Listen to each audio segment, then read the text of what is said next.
الحمد لله نحمده ونستعينه ونستغفره ونؤمن به ونتوكل عليه ونعوذ بالله من شرور أنفسنا ومن سيئات أعمالنا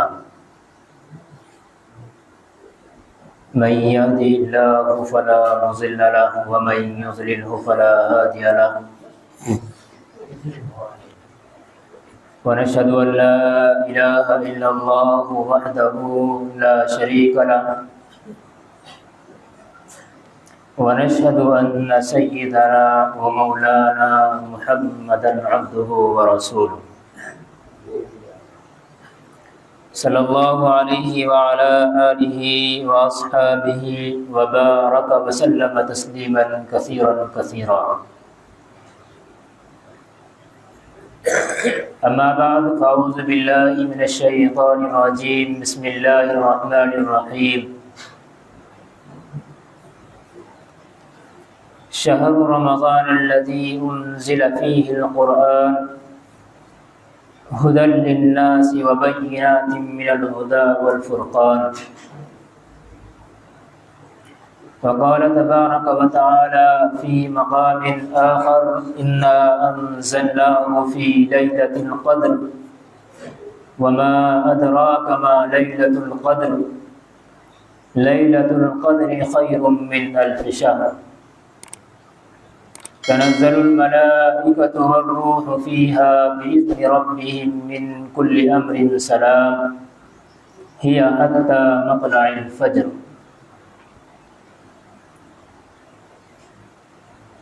وعن عبد الله بن عمر رضي الله تعالى عنه قال كان النبي صلى الله عليه وسلم يعتكف العشر الأواخر من رمضان. وفي رواية عائشة رضي الله تعالى عنها حتى توفاه الله أو كما قال. رمضان المبارک کے دو عشرے بڑی آب و تاب کے ساتھ ختم ہو چکے ہیں اور دوسرے عشرے کے چند گھنٹے باقی ہیں. اب یہ بھی رخصت ہونا چاہتا ہے.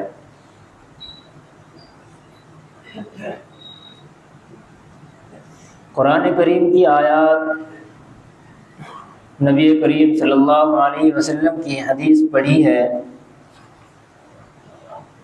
سب سے پہلے اللہ تعالیٰ سے دعا ہے کہ اللہ تبارک و تعالیٰ صحیح طرح سے بات کہنے کی، سننے کی، سمجھنے کی اور پھر ہم سب کو اس پر عمل کی توفیق نصیب فرمائے. آج 3 چیزیں بتلانی ہے، ان کی یاد دہانی کرانی ہے. گزشتہ 2 ہفتوں سے زکوٰۃ کے بارے میں قرآن کریم کی آیات اور نہ دینے والوں کے بارے میں کیا کیا وعید آئی ہے اس کو بیان کیا جا رہا تھا. اور ایک موٹا موٹا نصاب کہ زکوٰۃ کن لوگوں کے اوپر فرض ہوتی ہے، کن لوگوں کے اوپر واجب ہوتی ہے، اس کو بتایا گیا ہے. مثال کے طور پر اگر آج چاندی کا یہ ریٹ مارکیٹ کے اندر 1000 روپے ہے اور کسی کے پاس اتنی مالیت، چاہے وہ سونے کی ہو، چاندی کی ہو یا پھر تجارت کا مال پڑا ہوا ہو، اور اس کی تمام قیمت 1000 کے اعتبار سے مثال کے طور پر 52.5 تولہ چاندی کی 52,500 روپے بیٹھ رہی ہے. تو بس اب ہر شخص اس کو سوچ لے اور اس کا اندازہ لگا لے کہ جس کے پاس ابھی 1000 کے ریٹ کے حساب سے 52,500 روپے موجود ہیں تو ان کے اوپر زکوٰۃ واجب ہو چکی ہے، اور پورے سال اس کے اوپر گزر بھی چکا ہے۔ مثال کے طور پر جیسے پہلے بھی بتلایا ہے، مثالیں تو ادھر ادھر ہوتی رہتی ہیں۔ آپ کے پاس گزشتہ رمضان کو 20 رمضان میں 60,000 روپے موجود تھے، آپ نے پورا سال ان سے کام چلایا، آپ اپنے کام کو انجام دیتے رہے، آپ کے پاس درمیان سال ایسا آیا کہ ایک بھی روپیہ آپ کے پاس باقی نہیں رہا، لیکن اللہ نے آپ کے حالات کو پھر موڑا اور آپ اب 70,000 کے مالک بن بیٹھے ہیں 20 تاریخ کے آنے سے پہلے پہلے، تو اب سمجھا جائے گا کہ گزشتہ رمضان کو آپ کے پاس 60,000 روپے موجود تھے، اور اس رمضان کو 20 تاریخ سے پہلے پہلے آپ کے پاس 70,000 روپے ہیں، تو اب آپ کے اوپر زکوٰۃ واجب ہو چکی ہے، آپ کو اس کا 2.5% نکالنا پڑے گا۔ ٹھیک ہے، موٹی بات سمجھ میں آ گئی۔ اسی طریقے کی ایک چیز اللہ نے ہمارے اوپر ہمارے گناہوں کو دیکھتے ہوئے اور ہماری کمیوں کو ہماری عبادات کے اندر دیکھتے ہوئے ایک چیز اور واجب کی ہے، جس کو ہم لوگ فطرانہ کہا کرتے ہیں عام زبان میں، اور اردو کی زبان میں اس کو صدقۃ الفطر کہا جاتا ہے۔ اس کا مثال بھی سیم وہی ہے کہ جس کے پاس 52,500 روپے ہیں، وہ اتنی مالیت کا مالک ہے، وہ کیش ہو، چاندی ہو، سونا ہو، تجارت کا مال ہو، کچھ بھی ہو، تو اس کو کہا جائے گا کہ بھائی آپ کے اوپر صدقۃ الفطر واجب ہے، آپ کو یہ ادا کرنا پڑے گا۔ اب آتے ہیں کہ صدقۃ الفطر ادا کب تک کر دینا چاہیے، تو اس کے بارے میں فقہاء کرام نے لکھا ہے کہ عید الفطر کے دن عید کی نماز سے پہلے پہلے اپنے بچوں کا جو نابالغ ہیں اپنا، اور جو آپ کی رعیت میں رہ رہے ہیں، جن کو آپ پال پوس رہے ہیں، یا آپ کے پاس اس طرح کے نوکر چاکر ہیں کہ آپ وہ سارا کام کاج کر کے آپ کو ہی دیا کرتے ہیں، اپنے پاس کچھ نہیں رکھتے، تو تمام کا صدقۃ الفطر ادا کرنا یہ آپ کے ذمے عید الفطر کے دن عید کی نماز سے پہلے پہلے ادا کرنا واجب اور فرض ہے۔ رہا عورت کا مسئلہ، ہمارے علاقے میں تو الحمدللہ اس پر بہت اچھے طریقے سے لوگ کام کرتے رہتے ہیں کہ بھائی جب میں ادا کر رہا ہوں تو کوئی 50-100 روپے میں کوئی بہت بڑی بات نہیں ہے، میں اپنی اہلیہ کا بھی ادا کر دیتا ہوں، یہ کر دینا چاہیے۔ لیکن یہاں پر بات کا جو خیال رکھنا ہے، جیسے کہ پہلے بھی اس کی طرف توجہ دلائی تھی، اگر آپ اپنے بالغ بیٹے کا اور اپنی اہلیہ کا صدقۃ الفطر یا اس کی زکوٰۃ نکالنا چاہتے ہیں تو آپ کو ادا کرنے سے پہلے اس سے اجازت لینا ضروری ہوگی۔ اگر آپ نے اس سے اجازت نہیں لی اور آپ نے ادا کر دیا اور بعد میں آپ نے کہہ دیا کہ میں نے ادا کر دیا تھا، تو فقہاء کرام نے لکھا ہے یہ ادا نہیں ہوا، دوبارہ دینا پڑے گا۔ تو اس لیے بالغ بیٹے اور آپ کی زوجہ، کیونکہ شریعت نے ان کو الگ الگ رکھا ہے، لیکن اسی کے ساتھ آپ کے بچے اور بالغ بیٹیاں، چاہے وہ بالغ ہوں یا نابالغ ہوں، اور نابالغ بیٹے، ان کا صدقۃ الفطر ادا کرنا یہ آپ کے ذمے پہلے سے ہی ہے۔ آپ کو ان کا بھی صدقۃ الفطر عید کے دن عید کی نماز سے پہلے پہلے ادا کرنا ضروری ہے۔ اگر کوئی رہ گیا، نہانے دھونے میں لگ رہے ہیں عید کے دن، تو اچھی اچھی ڈریس نکالی جا رہی ہے، پہن رہے ہیں، پہننا چاہیے، اس سے انکار نہیں کر رہا ہوں، آپ کہیں تانا دے رہا ہے بیٹھ کے، پہننی چاہیے، جب موقع آئے گا بتاؤں گا اس پہ بھی۔ ٹائم نہیں لگا آپ لیے پھر رہے ہیں، کوئی ملا نہیں آپ کو، ایسا مستحق ملا ہی نہیں ہے کہ بھائی کس کو دوں صدقۃ الفطر اپنا، تو آپ بعد میں بھی اس کو ادا کر سکتے ہیں، لیکن آپ نے سنت کی خلاف ورزی کی ہے، اس کا گناہ آپ کو ملے گا۔ اس لیے ہمارے ہاں علماء کرام نے اس کا جو طریقہ بتایا ہے کہ بھائی آپ رمضان میں ہی اپنے صدقۃ الفطر کو ادا کرنا شروع کر دیں، جیسا جس کا موقع لگے، کوئی مسکین ہو، غریب ہو، مدارس کے بہت سارے سفیر حضرات آیا کرتے ہیں، یہ ان لوگوں کو اپنے اپنے صدقۃ الفطر ادا کر سکتے ہیں۔ اور لکھا ہے کہ اگر آپ کی رشتہ داری کے اندر ایسے افراد موجود ہیں کہ جو مستحق ہیں آپ کی نظر کے اعتبار سے، تو ان کو دینا اور بھی افضل کام ہے۔ آپ اپنا صدقۃ الفطر ان کو دے دیں، یہ بہتر ہے اس سے کہ آپ ان پیشہ ور فقیروں کو دیتے رہیں۔ تو اس لیے اس بات کا خاص اہتمام کرنا چاہیے اور دیکھ لینا چاہیے کہ بھائی ہم کہاں اس کو دے رہے ہیں، یہ لگ بھی جائے گا یا نہیں لگے گا۔ یہاں پر ایک مسئلہ میرے ذہن میں آیا، تعمیرات کے اندر چاہے وہ مدرسے کی ہو یا وہ مسجد کی ہو، نفلی صدقات یا صدقہ واجبہ یہ نہیں لگا کرتے۔ اگر آپ کو معلوم ہے فلاں مدرسے کے اندر ایک بچہ بھی فی الحال موجود نہیں ہے، اور وہ صاحب آ کر کہے ہیں کہ جی ہم مدرسہ بنا رہے ہیں، آپ کو معلوم ہے کہ ہمارے یہاں مسجد ہے اور مسجد کے اندر کام چل رہا ہے، وہ صاحب آ کر کے یہ کہہ رہے ہیں کہ جی ہم مسجد میں کام کر رہے ہیں، صدقات فطرات سے آپ ہماری مدد کر سکتے ہیں، تو کہا ہے کہ بھائی یہاں آپ کا صدقۃ الفطر ادا نہیں ہوگا، یا آپ کو ان کے مستحقین کو پہنچانا ضروری ہوگا۔ اس لیے خدا را اس چیز کا بہت بہترین طریقے سے خیال کیا کریں کہ ہم اپنی زکوٰۃ کو، صدقات کو ایسے افراد تک ہی پہنچائیں جو ان کے مستحق ہوا کرتے ہیں، پیشہ وروں کے ہاتھ میں نہ تھمایا کریں، اور ان مدارس کے اندر بھی نہ دیا کریں جو ان کے اندر بچے ہیں ہی نہیں۔ اگر ہاں ان کے اندر بچے ہیں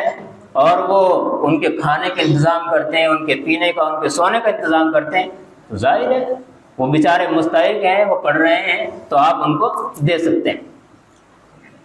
دو باتیں ہو گئی ہیں، زکوٰۃ کا بھی موٹا موٹا حساب سمجھا دیا، فطرانے کا بھی سمجھا دیا، کب تک دینا ہے اور کب نہیں دینا ہے، کہاں دینے سے آپ کو ثواب زیادہ ملے گا اور کہاں کس وقت دینے سے آپ کو ثواب میں کمی ہو جائے گی اور گناہ گار ہو جائیں گے۔ تو بہتر ہے کہ آپ رمضان المبارک کے بہترین عشرے میں جو اب شروع ہونے والا ہے چند گھنٹوں بعد، جس کے بارے میں آیا ہے وَآخِرُ عِتْقٌ مِّنَ النَّارِ کہ اللہ تعالیٰ نے اس آخری عشرے کو جہنم سے نجات کا، خلاصی کا ذریعہ بنایا ہے۔ بہت ساری قوم کو اللہ تعالیٰ اس دن جہنم سے آزاد کرتے ہیں اور ان کو جہنم کی آگ سے دور فرما دیا کرتے ہیں۔ اور رمضان کے بارے میں تو ویسی بھی آئی ہے، روایات موجود ہیں کہ اگر اس کے اندر کوئی ایک رکعت پڑھ رہا ہے تو 70 تک پہنچ جایا کرتی ہے۔ تو اب آپ اندازہ لگا رہے ہیں، آپ عید کے بعد جب اس کو دیں گے صدقۃ الفطر کو، تو آپ کو 1 روپیہ کا کام کر رہا ہے،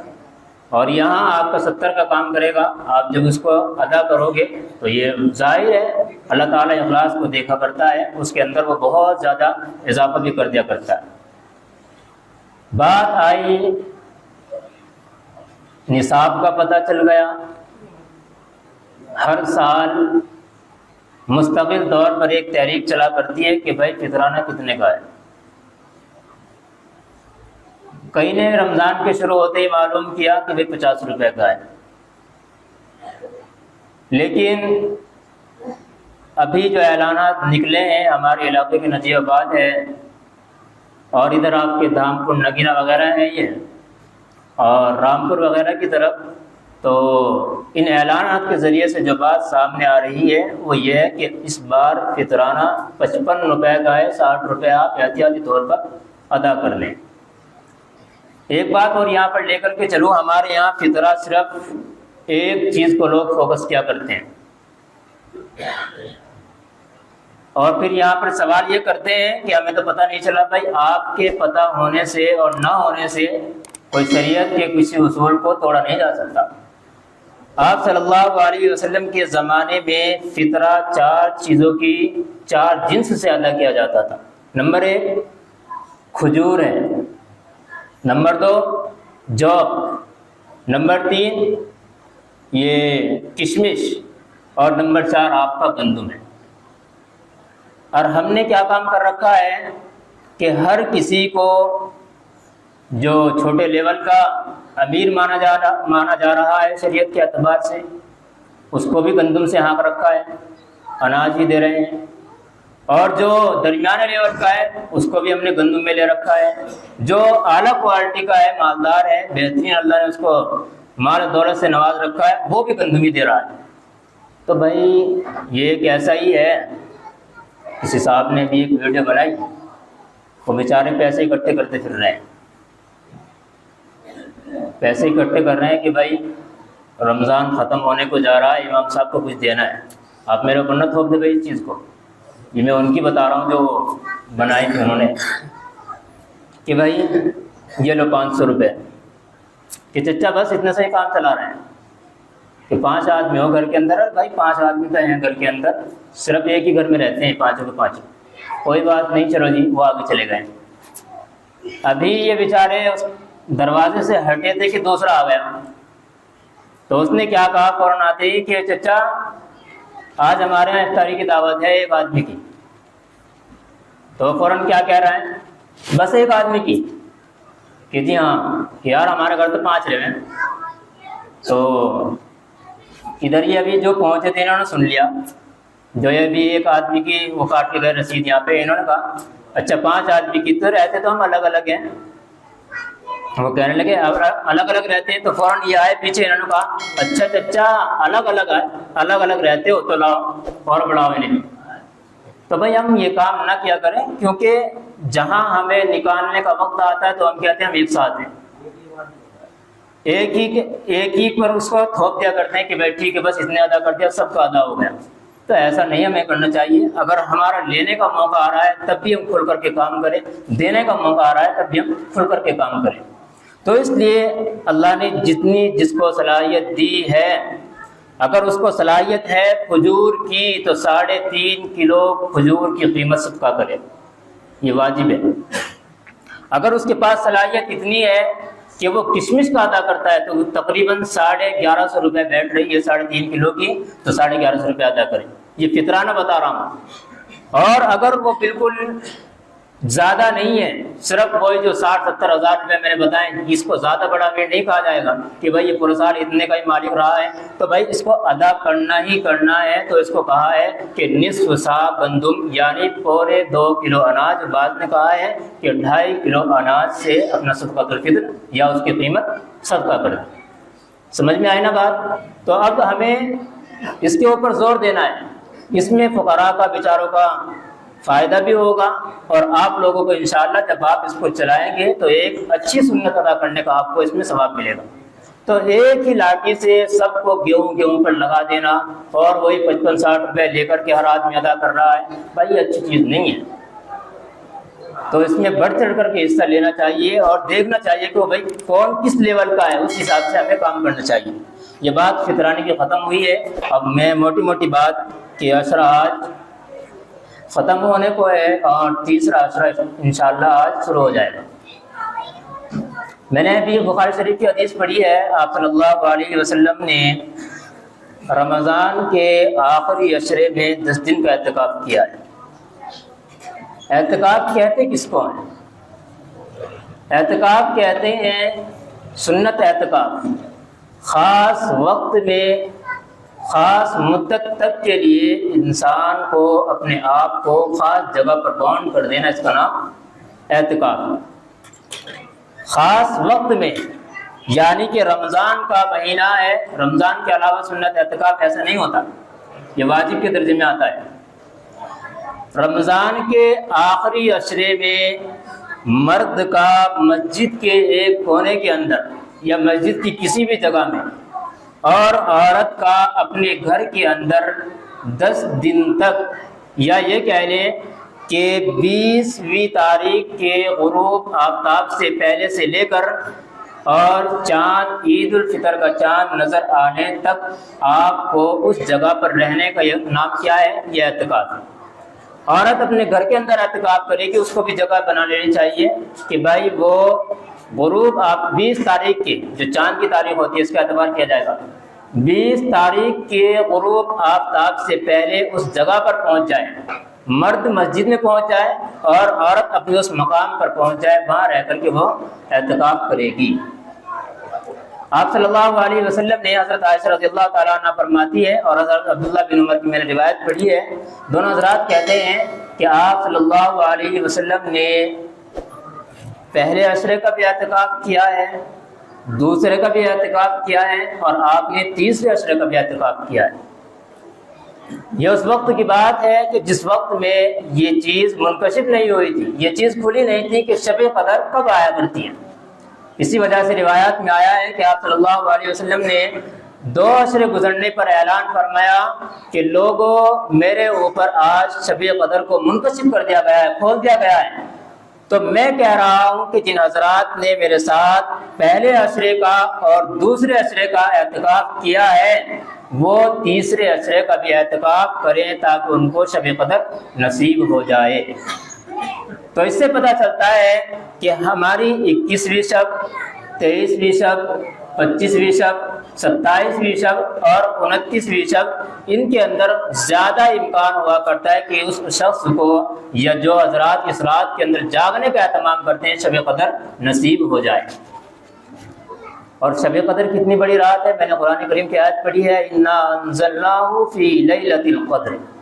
وما ادراک ما لیلۃ القدر۔ اللہ تعالیٰ کہتے ہیں پتہ بھی ہے لیلۃ القدر کیا چیز ہے، ہم نے قرآن کریم کو لیلۃ القدر کے اندر نازل کیا ہے، یعنی ابتدا ہوئی ہے۔ وما ادراک ما لیلۃ القدر، اور کہتے ہیں اللہ تعالیٰ آگے بڑھ کے لیلۃ القدر خیر من الف شہر، کہ لیلۃ القدر وہ رات ہے جو 1000 مہینوں سے زیادہ بہتر ہے۔ میں نے اس کے بارے میں بہت ڈیٹیل سے بات سمجھائی تھی کہ ایک شخص نے 1000 سال تک عبادت کی ہے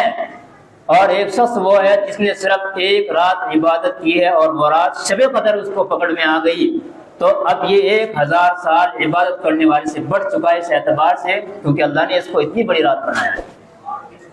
تو اب اس کے لیے ہمیں کتنی کوششیں کرنی چاہیے اور کتنا ہمیں اس کے لیے دوڑ دھوپ کرنی چاہیے۔ اللہ تو بھائی ہر موقع پر اللہ تعالیٰ آپ کو بخشنے کے، یہ فارسی کا ایک مقولہ ہے، رحمت حق میبان، رحمت حق بہانہ بھی جو ہے کہ اللہ تعالیٰ انسان کو معاف کرنے کے بہانے تلاش کر رہا ہے۔ آپ نے شب برات دیکھی، اللہ نے تھوڑے دن میں رمضان دے دیا، رمضان آیا، رمضان کے اندر ایسی رات دے دی کہ جو ہزاروں مہینوں سے افضل ہو رہی ہے، تو اور کیا چاہیے؟ اللہ تعالیٰ تو ذرا ذرا سے بہانے تلاش کر رہا ہے انسان۔ اب ہماری کم فہمی ہے یا ہماری کم ہمتی ہے یا یہ کہہ لیں اس سے بڑھ کر کے ہماری خباثت ہے کہ ہم ہی نہیں چاہتے کہ ہمیں معاف کر دیا جائے۔ اس کی فضیلت میں آپ صلی اللہ علیہ وسلم کا ارشاد ہی ہے، فرمایا کہ جو آخری عشرے کا اعتکاف کرتا ہے اللہ تعالیٰ اس کے گناہوں کو معاف کر دیا کرتے ہیں۔ اسی پر شرح حدیث نے لکھا ہے کہ بھائی اس طرح کی احادیث میں زیادہ تر جو آیا کرتا ہے کہ اللہ تعالیٰ معاف کر دیتے ہیں اس کے تمام گناہوں کو، صغیرہ گناہ کو کہا جاتا ہے کہ اس کے تمام صغیرہ گناہ معاف ہو جایا کرتے ہیں۔ لیکن یہاں پر اس حدیث کی تشریح کے اندر لکھا ہے، لکھتے ہیں کہ لیکن یہ مہینہ ایسا ہے اور یہ اعتکاف میں بیٹھا ہوا ہے، اس کے اندر اعتکاف میں اللہ سے قرب حاصل کرنے کے لیے انسان اپنے آپ کو باؤنڈ کر رہا ہے، اپنے آپ کو بٹھا رہا ہے، تو وہ ضرور بھی ضرور ایسے کارنامے یہاں بیٹھ کر انشاءاللہ انجام نہیں دے گا جو اللہ کی غضب کو دعوت دیتے ہیں، لیکن وہ ایسے ایسے اچھے اچھے کام انجام دے گا جن میں تہجد ہے، آپ کا اشراق ہے، چاشت کی نماز ہے، تحیۃ المسجد ہے، تحیۃ الوضو ہے اور صلاۃ الاوابین ہے۔ جب وہ ان نمازوں کو اور ساتھ میں صلاۃ التسبیح ہے، ان عبادات کا اہتمام کرے گا تو یہ کوئی بعید بات نہیں ہے کہ اللہ تعالیٰ اس کے کبیرہ گناہ بھی معاف فرما دے۔ کسی اور عبادت کے بارے میں اتنا کھل کر کبھی سورہ حدیث نے نہیں لکھا ہے، لیکن اس روایت کے بارے میں لکھ دیا ہے کیونکہ یہ اعتکاف کی فضیلت ہے اعتکاف کے بارے میں آئی ہے تو اس میں کہا گیا ہے کہ توبہ تو شرط ہوتی ہے، لیکن جس شخص نے ان تمام چیزوں کا اہتمام کیا تو ضرور پھر ضرور انشاءاللہ اللہ تعالیٰ اس کی توبہ بھی قبول کر لیں گے اور اس کو پاک صاف کر دیں گے، اور اس کے جو کبیرہ گناہ ہوئے وہ تو توبہ کے ذریعے سے معاف ہو ہی جائیں گے۔ یہ اعتکاف ہوا جو آپ صلی اللہ علیہ وسلم نے 10 دن کا یا یہ کہہ لیں 9 دن کا جتنا بھی ہوتا ہے یہ آپ صلی اللہ علیہ وسلم نے کیا ہے۔ ایک اعتکاف ہوتا ہے اعتکاف واجب۔ اعتکاف واجب ایک شخص آیا، آ کر کے اعتکاف میں بیٹھ گیا۔ اعتکاف میں بیٹھنے کے بعد اتنی پریشانی یا دقت آئی اس کے پاس، یا کچھ پریشانی بھی کچھ نہیں ہے، بابو جی باہر گھومتے پھر رہے ہیں، تو کہا جائے گا بھائی اعتکاف اس کا فاسد ہو چکا ہے، اب اس کو اس اعتکاف کے جیسے ہمارے یہاں سجدہ سہو کرتے ہیں نا، اس کو پورا کرنے کے لیے اس کو اعتکاف کرنا پڑے گا، یہ اس کے اوپر واجب ہو چکا ہے۔ ایک دوسری قسم ہوتی ہے، کسی شخص نے کہا کہ یا اللہ اگر تو نے میری فلاں کمپنی میں وہ اتنا پروفٹ دے دیا، یا کوئی کسی اور طرح کی منت مان بیٹھا ہے، یا اللہ اگر میرا فلاں کام ہو گیا تو میں تیرے لیے تیری رضا کے لیے 2 دن کا 1 دن کا اعتکاف کروں گا، تو اب علماء نے کہا ہے اگر اس کا یہ کام ہو گیا تو اس کو چاہیے کہ وہ اس کا اعتکاف کرے، اس کے اوپر واجب ہو چکا ہے۔ یہ اعتکاف واجب کی 2 قسمیں نکلتی ہیں۔ ایک اعتکاف ہوتا ہے بہت ہلکا والا، جو ہر وقت انسان کر سکتا ہے، کبھی بھی کر سکتا ہے، اور اس کے لیے کوئی مدت متعین نہیں ہے۔ مثال کے طور پر آپ مسجد میں آئے، تقریباً بہت سو کو آدھا گھنٹہ ہو گیا، بہت سو کو 20 منٹ ہو گئی، بہت سو کو 15 منٹ ہو گئی، آپ نے وضو کیا، مسجد میں داخل ہوئے، آپ نے کہہ دیا یا اللہ میں اعتکاف کی نیت بھی کرتا ہوں، جب تک آپ مسجد کے اندر لغویات نہیں ادا کریں گے، کوئی لغو کام نہیں کریں گے، تو کہا جائے گا کہ آپ کو اپنی نمازوں کے ساتھ ساتھ، اپنی ذکر و اذکار کے ساتھ ساتھ، قرآن کریم کی تلاوت کے ساتھ ساتھ اعتکاف کا ثواب بھی حاصل ہو رہا ہے۔ کتنی بڑی فضیلت ہے۔ تو اس لیے جب ہم وضو کر کے آئیں تو اس نیت یہ کوئی ضروری نہیں ہے آپ وہی الفاظ جو بچپن میں رٹائے جاتے ہیں انہیں کو لے کر بیٹھ جائیں۔ کتنی مرتبہ کہا گیا ہے نیت دل کے ارادے کا نام ہوتا ہے۔ اسی وجہ سے فقہا نے کہا ہے کہ اگر کوئی شخص گھر سے چلا کہ مجھے ظہر کی نماز پڑھنی ہے، اس نے مسجد میں آ کر کے وضو کیا اور بابو جی آ کر کے کونے میں کھڑے ہو گئے اور کہہ رہے ہیں 4 رکعت نماز اثر پڑھتا ہوں اللہ کے لیے، تو پڑھنے تو بھائی تو ظہر آیا ہے، نیت تیری گھر سے کیا تھی؟ ظہر پڑھنے کے لیے تھی، تو اب تو اگر ظہر اثر بول بھی رہا ہے تب بھی کہا جائے گا کہ تیری جو نیت پہلی تھی جو ظہر کی نماز پڑھنے کی تھی وہی تیری ادا ہوگی۔ ہاں اگر کسی کی چھٹی ہوئی ہے تو اس کے لیے کہا ہے کہ مستقل اس کی نیت کرے اور دل میں ارادہ کر لے کہ میں عصر کی اپنی چھٹی ہوئی نماز پڑھ رہا ہوں یا ظہر کی چھٹی ہوئی نماز پڑھ رہا ہوں، کوئی بھی نماز ہو تو وہ اس کی دل میں نیت کر لے، وہ اس کو وہی ادا ہو جائے گی۔ تو اس لیے اس کا اہتمام کیا کریں۔ سنت ہوا جو آخری عشرے کا ہے، نفل ہوا جو ہر وقت آپ کر سکتے ہیں، جیسے آپ بیٹھے ہیں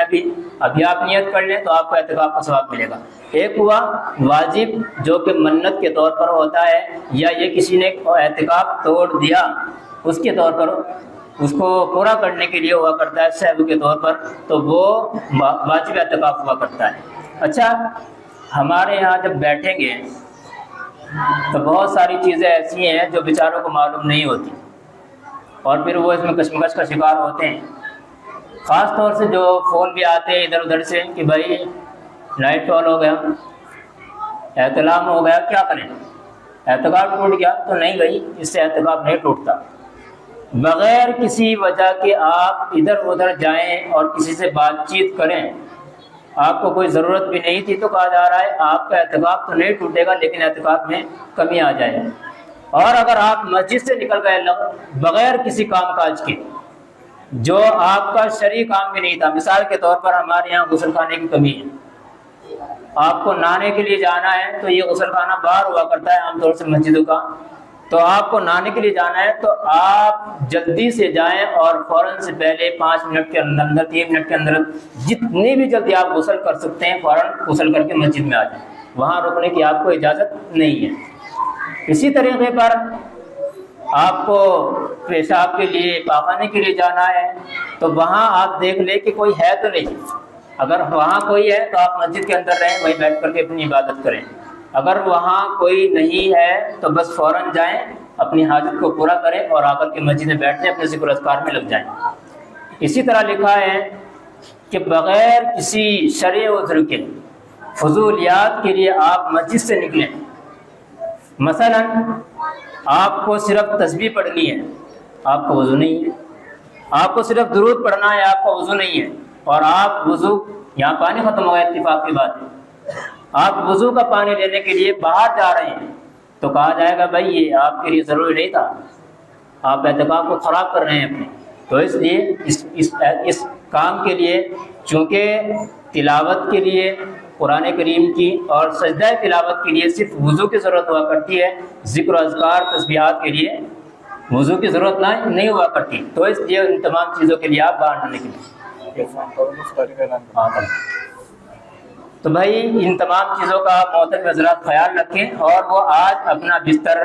جو بھی ان کو لانا ہے, پردے وغیرہ لگانا ہے, جو بھی کچھ ہے, ضروری نہیں ہے پردہ وغیرہ لگانے کا, تو اگر لگانا چاہیں تو لگا لیں تاکہ اس سے ایک یکسوئی سی حاصل ہو جائے. تو وہ آج غروب آفتاب سے پہلے یعنی کہ افطار وہ اسی جگہ پر کرے جہاں وہ اعتکاف کرنا چاہتا ہے, وہیں جا کر کے وہ بیٹھ جائے. یہ بات ختم ہو چکی ہے. اللہ تعالیٰ ہمیں سمجھ کے عمل کی توفیق نصیب فرمائے.